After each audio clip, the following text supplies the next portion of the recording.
11 তারিখের পর আজকে আবার মিটিং হলো। এই মিটিংয়ে আমাদের নিয়োগ সংক্রান্ত বিষয়ে দীর্ঘক্ষণ আলোচনা হলো। এখানে সকলেই উপস্থিত ছিলেন, গতদিন যারা উপস্থিত ছিলেন আজকেও সকলে উপস্থিত ছিলেন। সেখানে আমাদের মূল যে বিষয় ছিল আমাদের নিয়োগ কবে হবে বা নিয়োগের প্রোগ্রেসটা কতটা হয়েছে গতদিন থেকে আজকে এসে।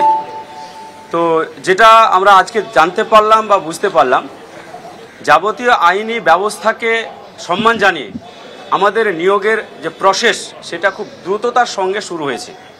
আমরা আশা করছি খুব দ্রুত নিয়োগপত্র পেয়ে বাড়ি যাব। এটুকুই আমাদের আলোচনার মূল বিষয়বস্তু বলতে পারি।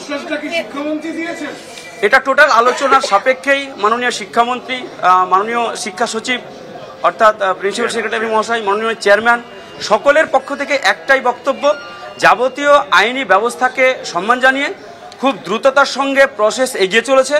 এই প্রসেস সম্পন্ন হলেই কিন্তু আমাদের নিয়োগটা হবে। হ্যাঁ, ডেডলাইনের বিষয়টা বলি। বলছি কথাটা হচ্ছে যে আমাদের আজকে একটা কথা ছিল যে আমরা কতদিনের মধ্যে আমরা ফলটা দেখতে পাবো, সেই ফলের একটা আমরা নির্দিষ্ট ডেট চেয়েছিলাম। সেই ডেটটা আজকে মোটামুটিভাবে আমরা পেয়েছি। 1 ফেব্রুয়ারির মধ্যে আমরা একটা জায়গায় পৌঁছাবো, সেই ডেডলাইনটা আমরা পেয়েছি এবং আশা করছি তার মধ্যেই একটা কার্যকরী জায়গায় আমরা পৌঁছে যাব এবং আমরা নিয়োগপত্র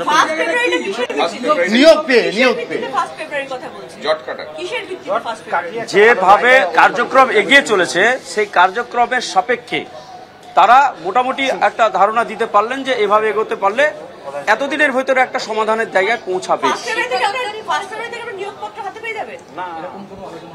শুনুন, নিয়োগপত্র হাতে পেয়ে যাবো কিনা জানি না, তবে নিয়োগপত্র যে পাবো তার নোটিফিকেশন কিন্তু আমরা 1 ফেব্রুয়ারির মধ্যে আশা করছি পেয়ে যাবো।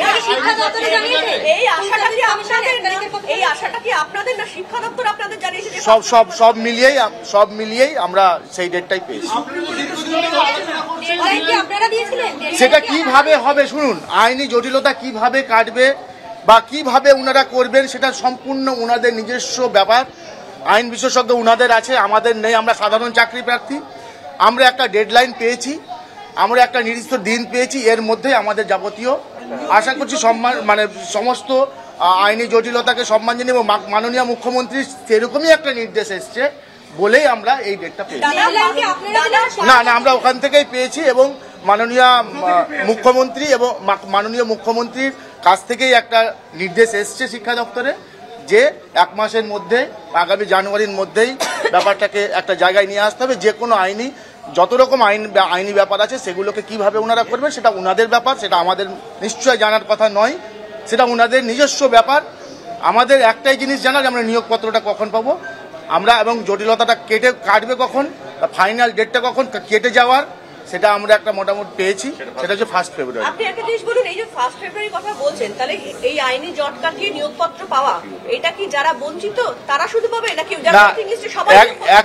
অ্যাকচুয়ালি যারা যোগ্য জেনুইন ক্যান্ডিডেট, ওয়েটিং লিস্টে থাকলেই যে সবাই চাকরি পাবে সেরকম নয়। তার মধ্যে যারা জেনুইন ক্যান্ডিডেট, যাদের লিস্টে নাম থাকা নিয়ে কোনো বিতর্ক নেই বা কোনো প্রশ্নচিহ্ন নেই বা ওএমআর সিট সবার যাদের ঠিক আছে, কোনো ম্যানিপুলেশনের কোনো প্রশ্ন ওঠেনি, যারা সঠিক যোগ্য এবং যোগ্য জায়গায় স্থান করেছে তারাই শুধু পাবে।